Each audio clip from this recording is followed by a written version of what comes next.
খুলনায় ঘূর্ণিঝড়ের প্রভাব নিয়ে বিস্তারিত জানাচ্ছেন সহকর্মী ইয়াসিন আরাফাত। গতকাল রাতে ঘূর্ণিঝড় রেমাল আঘাত থামলেও তার রেশ কিন্তু এখনো রয়েছে। এই মুহূর্তে আমি রয়েছি বাগেরহাট জেলার রামপাল উপজেলাতে।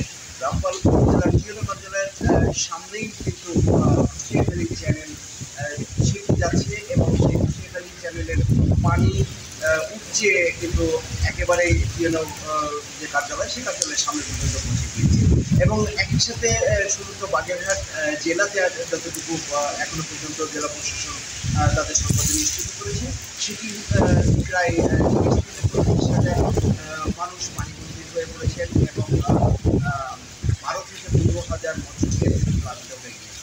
এছাড়া খুলনার কয়রা উপজেলাতে 3টি জায়গাতে বাঁধের ভাঙন দেখা দিয়েছে এবং প্রায় 5টি গ্রাম প্লাবিত হয়েছে। 20,000 মানুষ পানিবন্দী হয়ে পড়েছেন বলে আমরা প্রশাসনের কাছ থেকে এখনো পর্যন্ত জানতে পেরেছি এবং কয়েক হাজার মৎস্যজীবী মধ্যে প্লাবিত হয়েছে। খুলনার দাতব উপজেলাতে একই অবস্থা হয়েছে, সেখানে বেড়িবাঁধের 2টি জায়গাতে ভাঙন দেখা দিয়েছে এবং 3টি গ্রাম প্লাবিত হয়েছে, প্রায় 20,000 মানুষ পানিবন্দী হয়ে পড়েছে। এই ধরনের প্রতিনিয়ত দুর্যোগের সংবাদ কিন্তু আমরা পাচ্ছি। একটি বিষয় হচ্ছে ঘূর্ণিঝড় রেমাল খুলনা অতিক্রম করলেও কিন্তু তার যে পশ্চাৎ ভাগ রয়েছে সেই পশ্চাৎ ভাগের তাণ্ডব কিন্তু এখন খুলনাতে চলছে এবং তার সঙ্গে ভারী বৃষ্টি হয়েছে।